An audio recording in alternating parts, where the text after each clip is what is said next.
Since our last report yesterday, Sunday, when we reported 10 cases of COVID-19, we now have today received reports of 21 cases of COVID-19 that are under investigation. This is, of course, about twice what we saw yesterday, which is what we expected. We'd expected to see more cases given the increased number of samples being collected and processed and tested.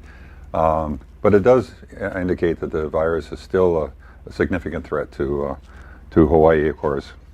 We have cases now and today on Oahu, Maui, and Hawaii Island, and a total of 77 cases here statewide since the outbreak first began.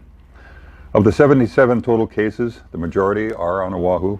49 of those 77 were on Oahu. The majority are also travel-related, with 47 cases associated directly with travel or close exposure to someone else who has traveled recently. I might add the majority of those are returning residents. People often think that these are just visitors coming to us that are carrying the virus, introducing the virus. Residents actually have been responsible in most cases for introducing the virus to our state. The Department of Health strongly supports the stay-at-home and work-at-home orders announced by Mayor Caldwell here on Oahu and Mayor Victorino on Maui. We too want to ask everyone to abide by these orders and to reduce the risk of further spread. These orders are very bold in our view, but necessary given the need to prevent COVID-19 from spreading in our communities. And further guidance is expected later today, statewide.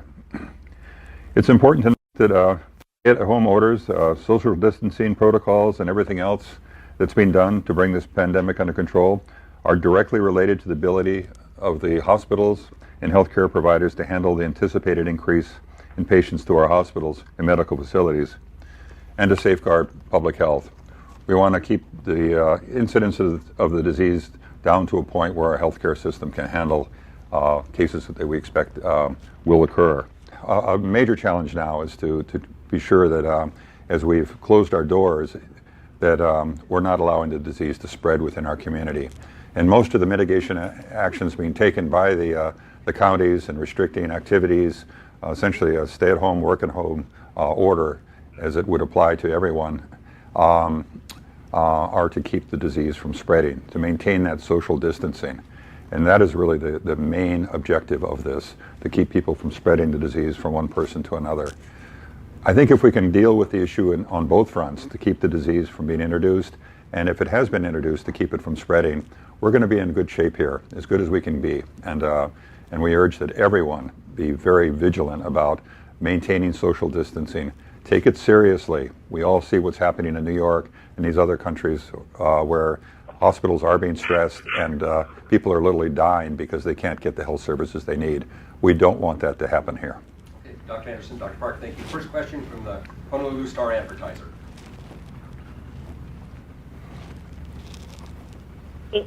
Hi, Bruce.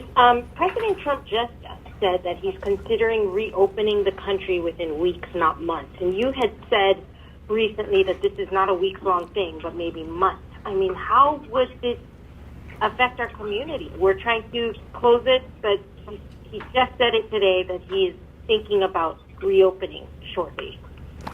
I think President Trump is... Can you speak to that? Yes. I think that's wishful thinking on his part. As we've watched this epidemic travel through other countries and other jurisdictions, it has traveled through much more slowly than he anticipates. It's taken months before we start to see any decrease in the number of cases. And we would expect the same to happen here in the United States. There's no reason to think that it would not happen. The one thing we have going for us here in the United States is an outstanding medical system, and I'm hoping that we'll see some improved outcomes because of our excellent healthcare system generally. It's certainly a lot better than many of the European countries which are struggling with this.